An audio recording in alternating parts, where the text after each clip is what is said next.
Hi everyone, it's Andy from Hobby Headquarters. Today we're going to start building the new kit from Tamiya. This is the 1/35th scale M40 self-propelled gun. It's a 155mm gun mounted onto a modified M4A3 EZ8 chassis. We also have for our build the big turned aluminum barrel, which will make construction much easier, because in the kit this piece right here is actually 2 halves, so there'd be a lot of sanding. So this is something I've been really looking forward to getting hold of. Plus it includes lots of brass shells already in the pack. Now this kit is unique in that it has a complete crew inside of it as well. I believe it's 10 figures that you can put on the... I probably won't build the figures, and if I do build the figures, I'll just build them, leave them the gray plastic, and just show you how they look on there. Because building the 10 figures would take longer than building 3 of these kits. So, been excited. I've actually had this kit for a few weeks. Just been bogged down with so many other kits that I've already had in the queue to start building. But it's finally time to start building this. I'm excited about it. So let's get started on it.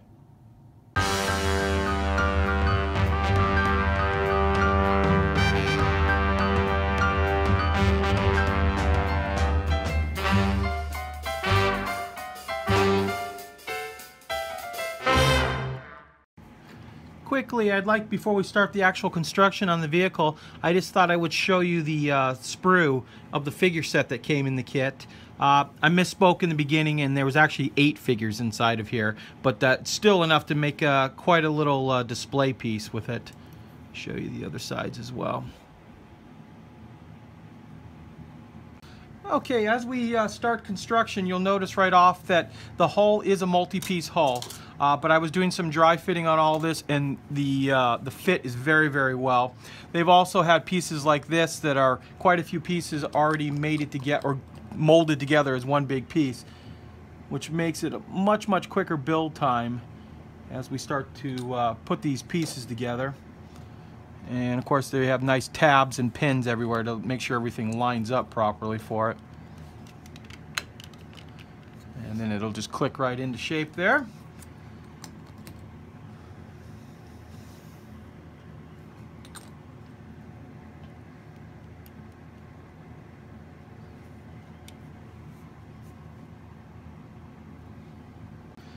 And I'll just kind of show you how quickly and easily all of this just lines up, fits together real tight. Put a little more glue on there and we'll have a nice strong bond.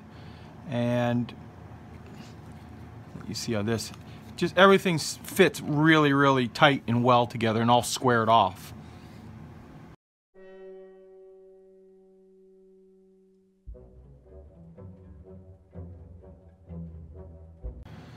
Okay, you can see just after a few minutes of construction we have a nice solid hull. Holds up really well for that. I was just doing a little dry fitting with the next set of steps, which I always do so I can always test out everything before I start filming for you guys, and was just amazed by the fit of this kit. Now this is without glue. These pieces are all just basically just sliding right into place and locking in. Now this piece has to balance on these two things, but it still fits really well, and you can just see how well engineered this kit is. What I'm going to do now is I'm going to obviously glue all these parts into place. It also requires that we go ahead and put the photo etch on, so I'm going to put all the photo etch grills on that as well right now. Okay, the photo etch exhaust grills are included with the kit and require just a little bit of super glue on each one of the corners to secure them. There's also kind of an unusual thing that's very helpful. It's like a little lip on the edge of the plastic that will grab the photo etch and lock it into place, so you don't have to worry about it popping up on one side. Now as you can see right here, I spent a lot of time sanding out the injection pin marks on the sidewalls, only to find out in a step or two later that they're all going to be completely covered up with more bins. So you could save yourself some time and not worry about taking out those injection pin marks.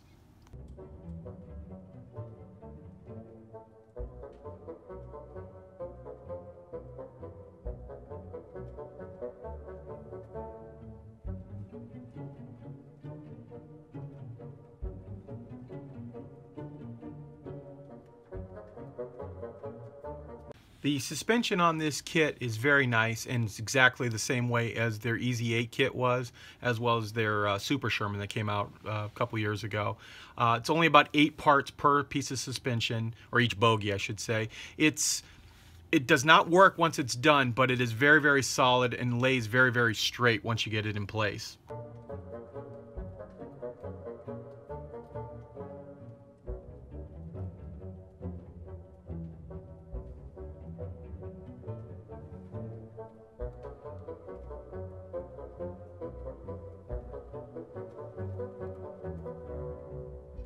This next step, before you install any of the bogie assemblies, you want to go ahead and attach all of these little return rollers. And the reason that is because 3 of them are behind each one of the bogie assemblies. It's going to be really, really difficult to get in place if you try to get them in later on. Not impossible, but much, much tougher.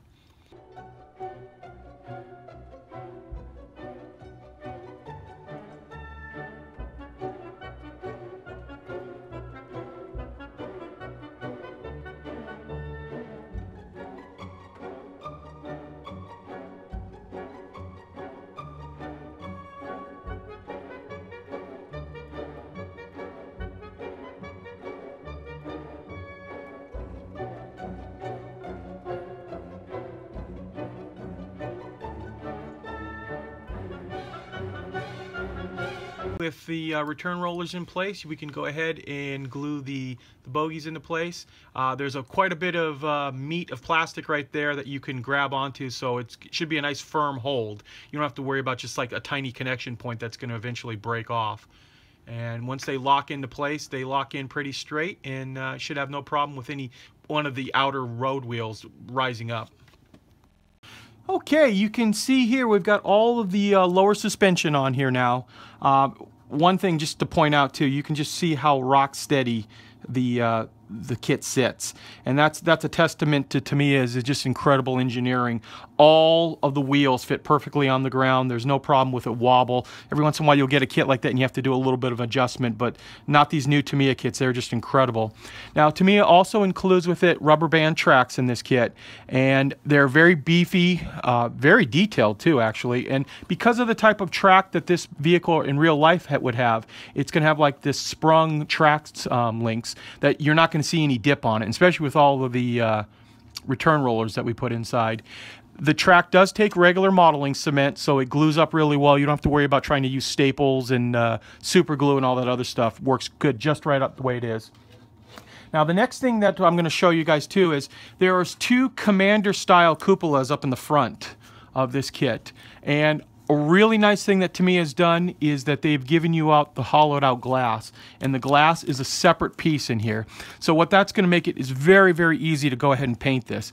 Now what I will do is I will install these in place minus the glass. We won't glue them down yet, of course. Just going to put them in there just until we're done painting. We can pop them out, and then we'll be able to use a little white glue, pop the glass right into place, and we'll have nice clear periscopes all the way around. Glass vision ports all the way around, and it'll look just great, and we won't have to worry about masking or anything like that later. Okay, I've been taking the last couple of hours just sanding and putting some of these parts on, like the travel lock. All of this, if you do it properly, all completely works too. So we built it that way. We might end up gluing it down later just so it doesn't pop off. Also put on all the light guards, and as I was showing you, the 2 cupolas, as well as the extra track. Now I haven't glued any of the track pieces down because we're going to paint those separately later. In the back of the vehicle, we went ahead and put the photo etch on the back here. We also have all of these parts ready to go as well, and these will just pop into place. I'll just kind of show you what they're going to go like, and then we'll go back and glue them later. But everything fits very, very well. To the point some of the stuff just snaps almost into place. Then I also went ahead and finished up this little mechanism here, which has the winch for pulling up the back, and that literally just will snap into place here. This one will snap in on this side,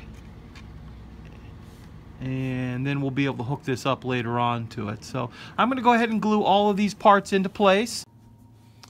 Okay, let me show you what I've done so far. I've gone ahead and spent a little bit of time assembling the spade, which, believe it or not, there are quite a few little parts to go into this. All these little parts, including all these little separate pulleys. We also installed some brackets on the back of the vehicle, and you can see how beautifully this has been engineered, that this just plugs right into shape here. It'll give you a couple pins that will slide in there later on to secure it. And then all of these pulleys are operational that we can run the rigging on it back and forth through. Now, most of it is going to get covered up because I plan on doing this in the firing position. So there's like a platform that folds down that we'll have back here, and then another platform on top of that as well. So I'm still going to go ahead and put all these pieces in there. I think it looks really cool and part of the kit. Okay, we've got that pretty much rigged right now. I have to do a little bit more. This thing kind of slipped off. I've also assembled this last little piece, and you can see this part works down in here and slides in and out. And when it comes out, it is supposed to have an angle that kind of drops down a bit.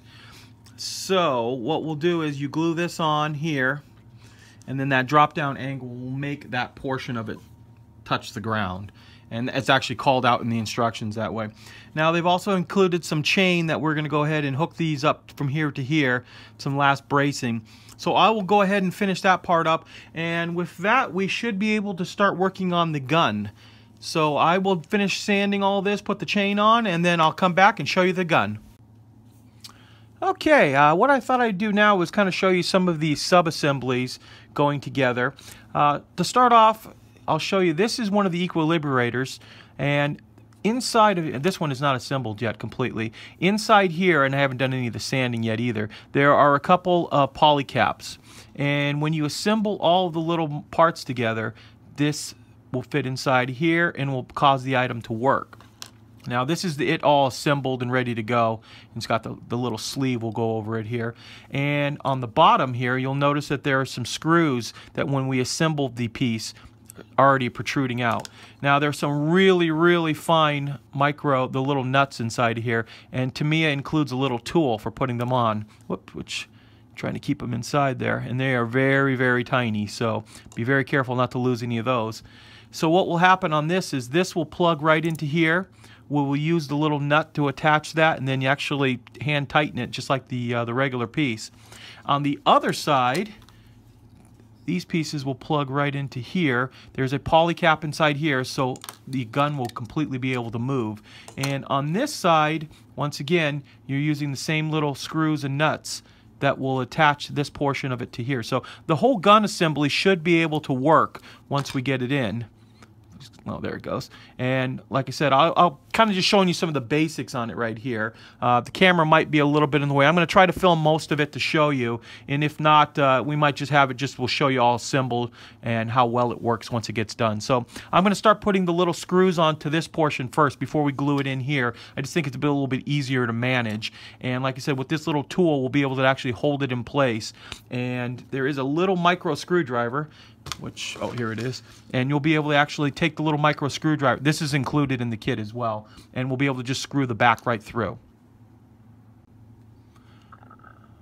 Okay, so we have the screw in place, and using our little tool, we will try to see if we can lock this right here, hold it into place, and then taking our little tiny fine screwdriver,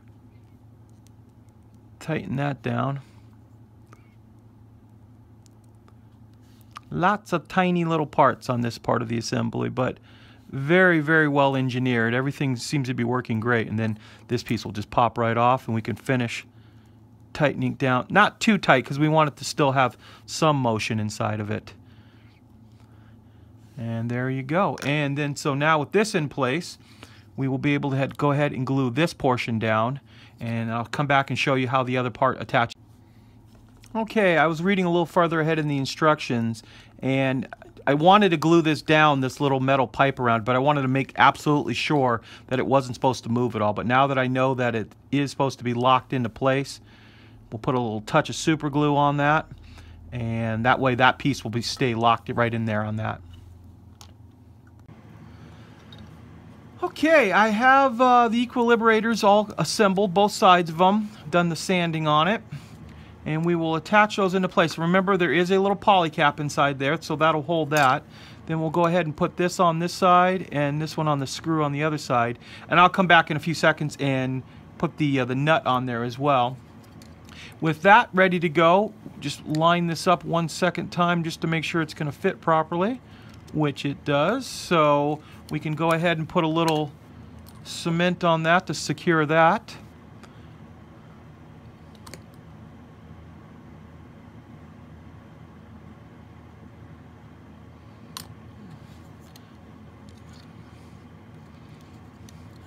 And we're going to let, before we attach any of the other parts, we're going to really let that set up really well. Just because there will be some stress on that joint. We don't want to make sure it comes apart at all.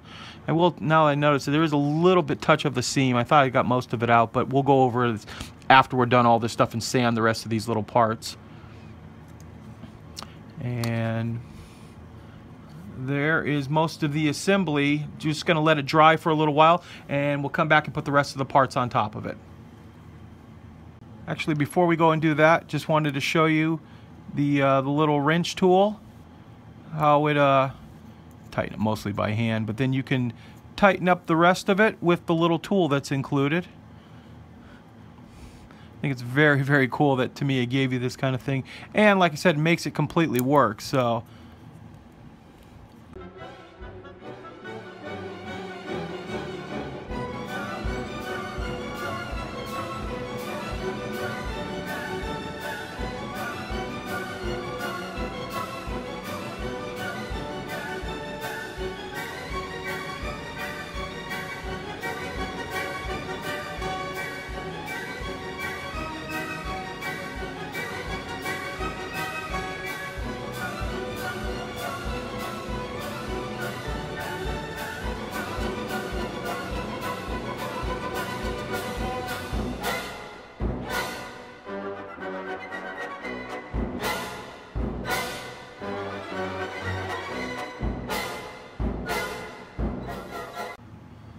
okay, here's the completed portion of the cradle. I have to do a little bit more sanding, but you can see all the little pieces on it.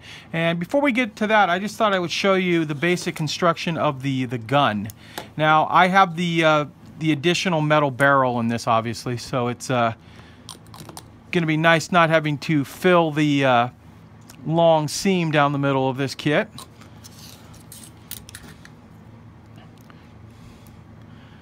Just kind of glue these portions up for it, and then it's very simple on the bottom.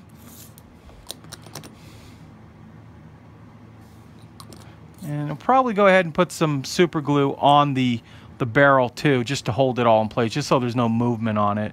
But there's enough plastic that goes all the way around it. You probably don't need to, but just for security purposes, we'll just put a touch on there underneath. And you can see these parts just pop right into shape. And so what I'll do now is I'm going to let this dry for a few minutes. We'll come back, we'll show you the rest of the completion of the gun and how it slides into its cradle, and then we'll move on to the next portion.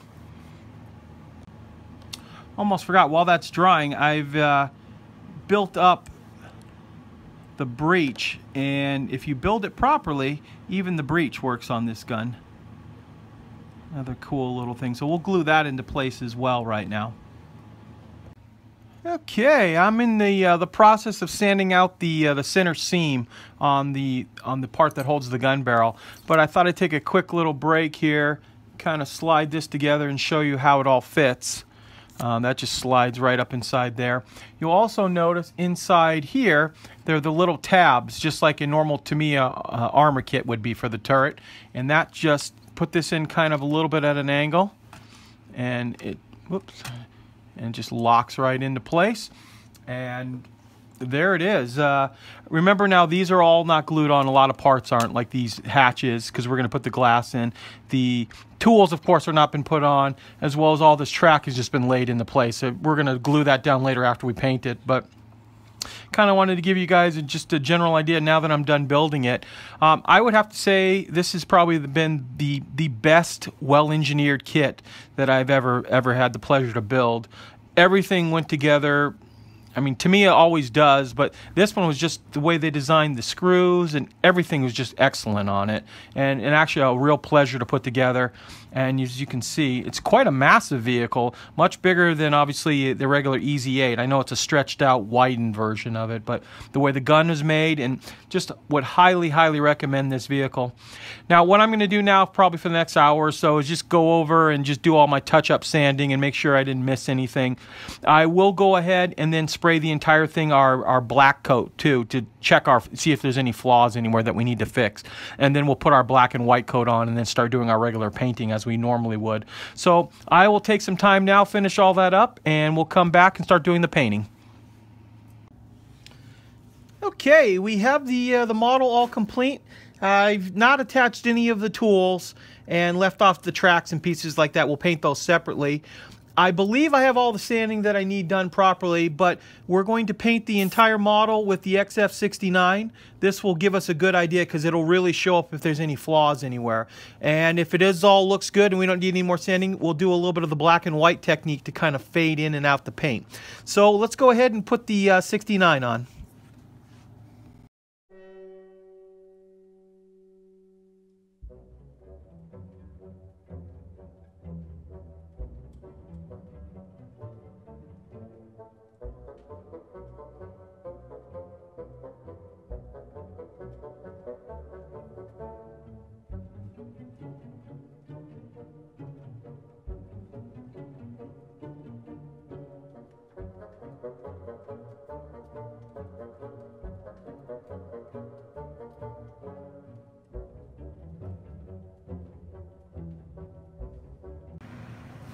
Well, there is the vehicle in all black, and it's kind of giving it the once over there, and don't really see any problems that I need to correct on it right now. I think we did a pretty good job initially sanding, so that's looking really well.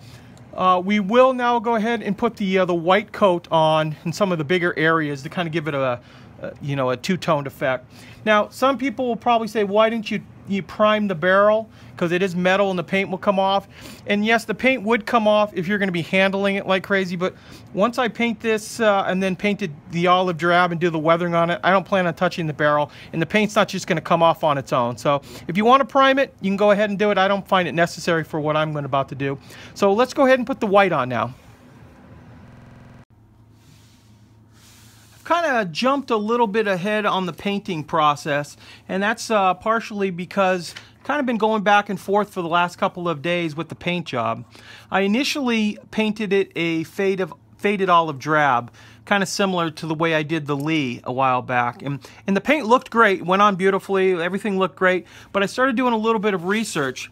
Now, when you first look at some of the color artwork that Tamiya is included inside, it does show more of this faded olive drab, and a lot of the pictures, the color pictures on the internet show the faded olive drab.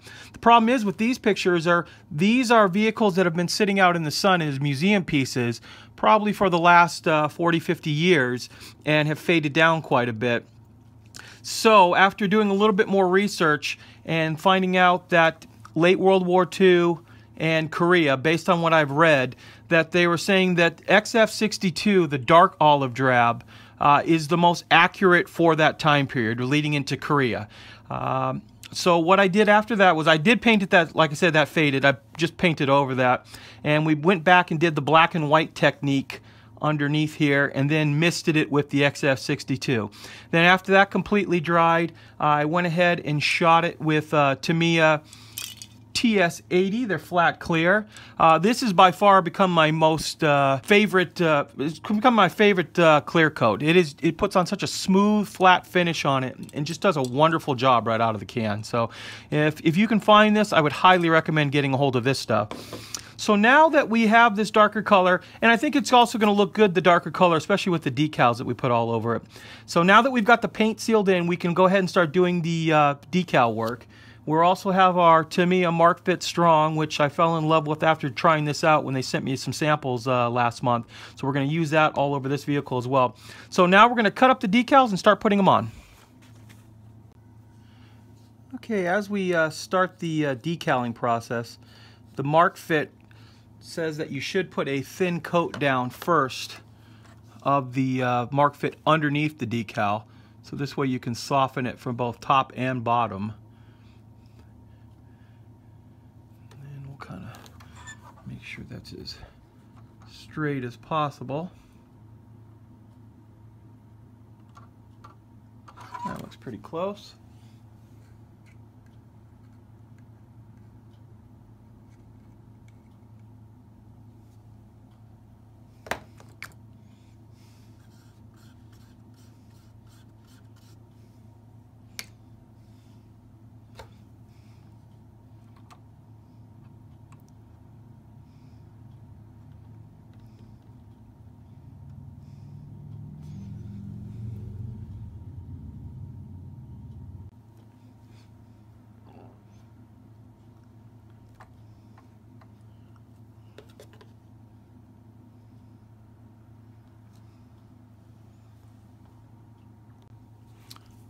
The last thing I did after we put the decal on was we put one more coat of the Mark fit on top of it, and that softens it from up above. Now you're going to notice it much more on this transmission cover because it's more of a cast texture and it's kind of rough.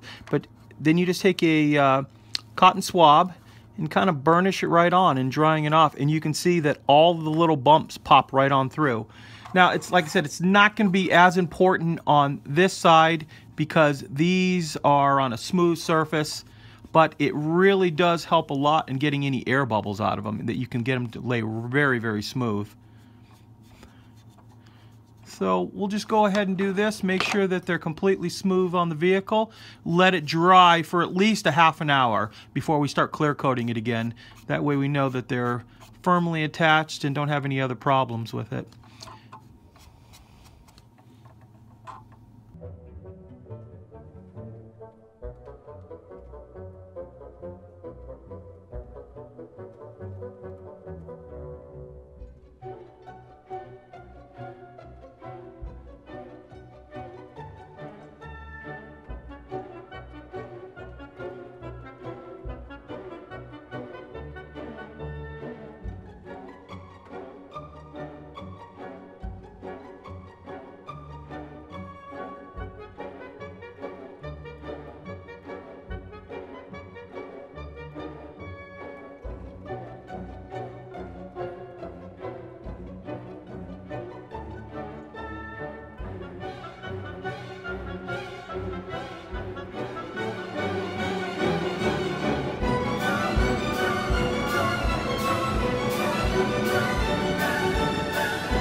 And then after you've let your paint dry, just take some of your Tamiya panel line accent brown and just kind of put it over most of the entire area, including the black areas. And you'll see once it dries what it'll do to that wood color, as well as the brown adds a little bit of a dirt effect to it.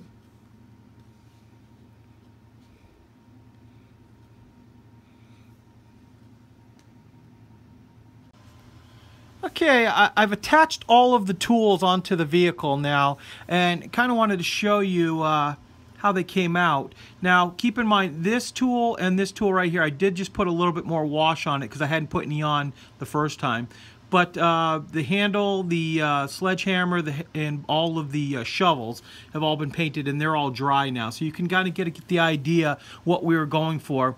The nice wood tone underneath, and then with the couple of coats of Tamiya's brown wash on it, really highlights it nicely. Gets into little cracks and crevices to kind of make it look dirty and grungy looking, kind of like it's been on a vehicle. So I've been doing that the last couple of times, and I thought this would be the time I'd actually show you guys the actual process into doing the tools. And I've been kind of practicing with it back and forth for a while, but I'm kind of liking the way they're turning out like that. While all that other stuff is drying, I thought I would start showing you guys the weathering process on the tracks.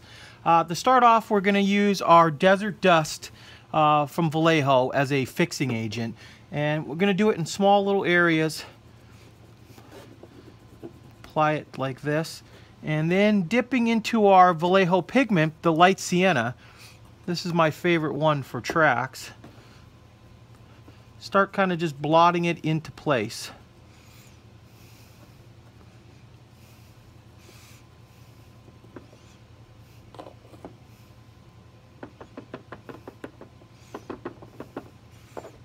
and just start working on to the next section down the way. Same thing again, and it's all right if it comes out chunky because we're going to be knocking some of this off after it starts to set up and dry.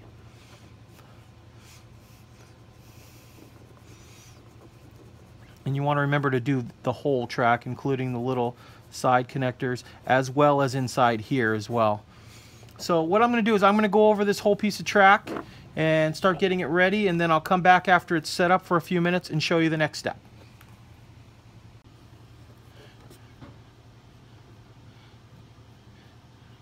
And what I'm doing in this portion is, before the product's had a complete chance to dry, we're kind of knocking off the excess off of just the cleat part of the track, just so it still the dirt still stays in between, but the cleat will look a little cleaner.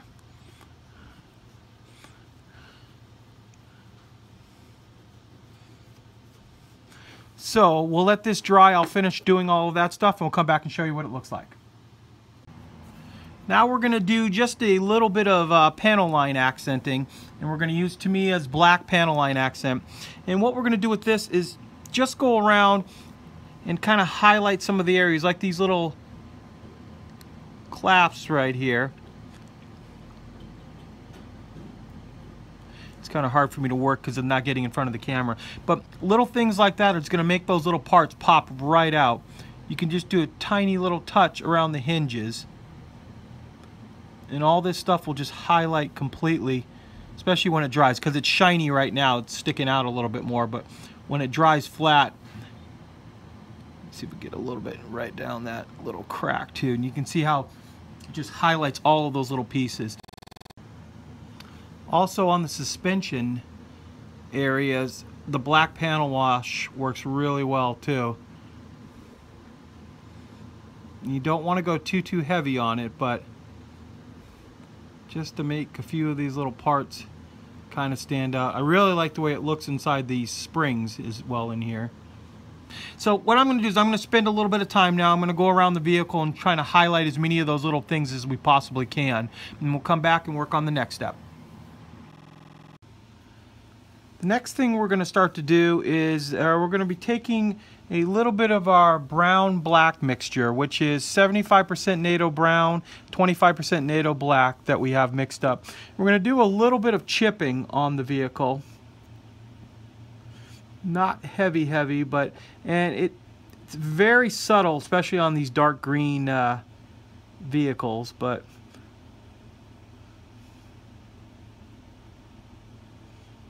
and we don't want it totally beaten up on, at least I don't on this particular vehicle, but I do want to have a little wear and tear on it.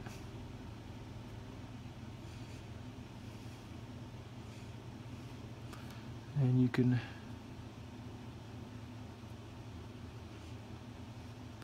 build some bigger chips up here.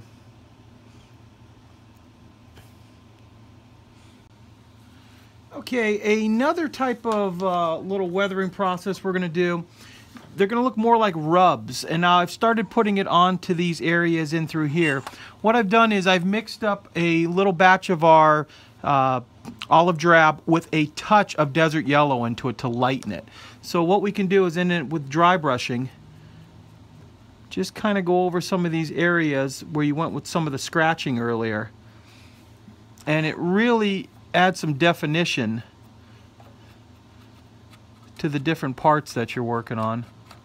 Makes them pop out quite a bit more, especially like back here on the part of the deck here. We kind of just like dry brushed over that to give some rub marks where the guys would be standing, grab handles, things like that, just to kind of give a little variation in color so it's not so monotone looking.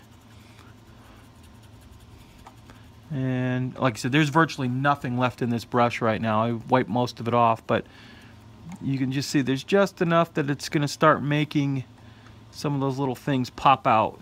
So you've got the black wash inside of it to give it some depth, but this gives it a little bit more because it's highlighting the tops. You can also work it into the bolts, any kind of stuff like that. So I'm going to go over and do the rest of that vehicle just lightly, not too much. And oh, here's another little area too that you can kind of see that it has some rub marks. And it would be a guy that would be, you know, they're constantly pulling stuff on and off the vehicle. It's going to put a rub into it. It's not actually going to go through the paint, but it will change the color slightly. Okay, and after that is dried, the next thing we're going to do is we're applying a little odorless thinner onto the top edge of the vehicle. Just a slight amount. I'm just going to do the small little area right here just to show you guys. And then after that has been put on, we're putting a little bit of streaking grime. This is an enamel, kind of like wash, and we're just going to kind of tap it in a few little areas. And this will be where all those scratches and rub marks are, things like that. Not too heavy. And then taking a flat dry brush, I'm going to just start slightly pulling it down. And pulling it down different amounts as you go. Some long, some shorter strokes. Now, once again, dark olive drab is tough to show up, you know, real heavy weathering. But if you look closely at it, you will, especially once it dries too, you will see the variations in it. And like I said, it's going to be slight, but it will show up on there. Now, this is wet right now, so what I'll do is I'm going to let this dry, do the rest of the vehicle, come back and show you what it looks like once it all dries up. Now, for up underneath here, since we don't have the tracks on, I'm applying a kind of a thick coat of streaking grime up underneath here. And it's going on pretty thick, but you watch next what we'll do with it. And after that, you put a little bit of that on there. We're going to go ahead and take, once again, our light sienna, putting it on a kind of a big thick brush, and just go in there and start tapping it into the areas. And the pigment and the wash mix together, just like they do on the tracks. And you'll get some areas that are lighter and darker just based on the way it mixes with the wash. And you'll keep messing around with it, and what I'll do is I'll show you the other side of the vehicle, since this side has had a chance to set up and dry a little bit. And you can see up underneath there, hopefully, how it's going to look. And then once the tracks are on, most of that is going to get hidden, but you can still look up inside there and see that there's some dirt and some grime and stuff like mixed up in there. So I'm going to finish up the other side of the of where the wheels are, get that all done, and we'll come back and we'll go on to the next step. Okay, I've gone ahead and put the mud effect and dirt effect all over the thing. The last thing we're going to do to tie everything together is we're going to take XF57 buff and just lightly mist over the entire vehicle, and that's just going to blend all of our weathering processes together. Well, here we are. Here's our final completed model. I want to show you guys a few things that I've done that I didn't show on camera. First of all, we put the glass in all of the vision ports on the two cupolas up on front. Plus also we did a little weathering on the front transmission plate and up here, like some mud and grime had been kicked up on it. Kind of going around. We also painted the equilibrators the silver color, which I know it probably on camera you can see like a little part that looks like it's not painted. It's actually just a different amount of chrome in it that's showing up as kind of black on the camera, but it is silver all the way around. It'll kind of give you guys a little 360 view. We also did a little bit more weathering on the back plate here to give it as if guys have been walking and trudging mud through. And the breech opens up in the back, that if you wanted to put a shell or anything inside of there. Now on this side, the two decals, I made a little mistake when I was spraying the TS80. It says right on the bottle, and I should know this by now, that it can eat decal sometimes. So it did a little bit of damage to the number decal and the one that had the Courageous Confederate markings on the front. So I pulled those off and just repainted over it. Didn't touch the star at all. I'll eventually order up some more decals and then put them on and weather them back into place, but it's a minor thing. It's this side came out fine, and it didn't touch the decals on this side either, which is kind of strange. But overall, it was a great build. The kit is phenomenally engineered. Like I was telling you earlier, probably the best one that I've ever built or seen from Tamiya, or from any manufacturer for that matter. There's lots of parts and steps in this, but everything goes together just the way it's supposed to and doesn't give you any trouble at all.